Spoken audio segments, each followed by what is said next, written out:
wabarakatuh. Welcome to Kepo Ramadan by Nili ID. Kepo nggak sih? Kepo dong. Bersama aku Rara Dan aku Fida yang siap menemani ngabuburit kalian pada edisi Ramadan kali ini. Nah, pada episode kali ini kita berdua akan membahas tentang kilas balik Ramadan pada zaman Rasulullah nih. Ngomong-ngomong nih Ra, aku tahu beberapa peristiwa pada masa Nabi Muhammad masih menjadi nabi itu terjadi saat bulan Ramadan. Oke. Termasuk terjadinya 3 peristiwa besar yang akan kita bahas kali ini. Oke, di episode kali ini kan udah diomongin sama Fida ya bahwa kita akan menjelaskan tentang kilas balik Ramadan pada zaman Rasulullah. Langsung aja ya, kita masuk ke peristiwa yang pertama. Nah, pada episode kali ini tuh kan sudah dibahas sama Kak Fida ya bahwa kita akan membahas kilas balik Ramadan pada zaman Rasulullah. Langsung aja kali ya kita bahas di peristiwa pertamanya. Jadi peristiwa pertama kali ini akan membahas peristiwa tentang pembebasan Mekah atau biasa disebut sebagai Fathu Mekah. Di Fathu Mekah ini ada 2 momentum secara bersamaan sih. Momentum yang pertama yaitu pembebasan Mekah sendiri. Kemudian momentum yang kedua yaitu ketika setelah pembebasan Mekah, Rasulullah itu langsung memerintahkan Bilal untuk mengumandangkan azan di atas Ka'bah. Dan secara serentak juga kaum muslimin itu sholat berjamaah di sekitar situ.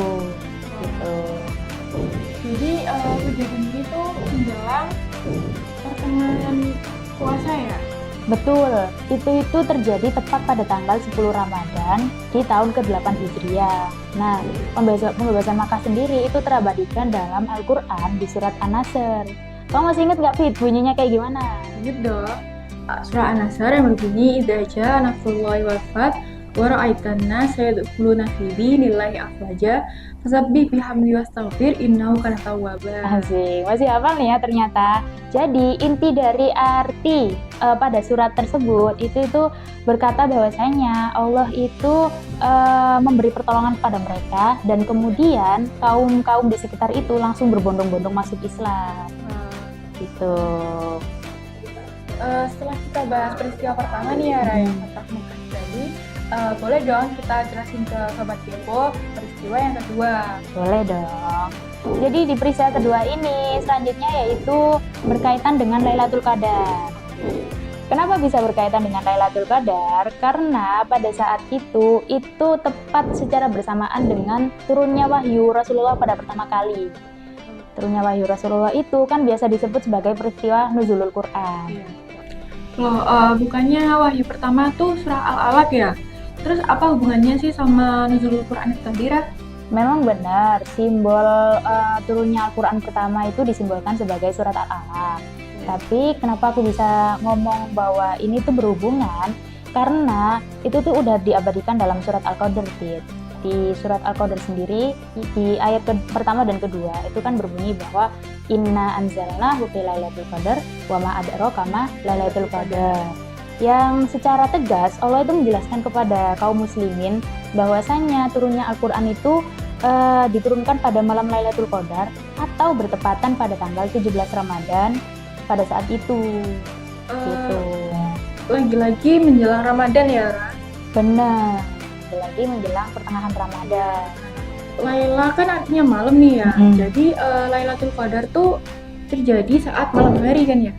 Bener sih. Tapi kenapa tiba-tiba bahas malam? Ya nggak apa-apa sih.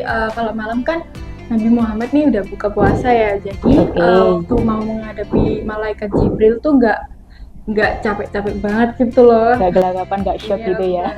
BTW kita kan udah jelasin peristiwa yang pertama sama kedua. Nah, sekarang nih peristiwa yang ketiga nih terakhir, boleh kita jelasin lagi ke Sobat Kepo. Boleh. Kita lanjut ke peristiwa ketiga ya Sobat Kepo.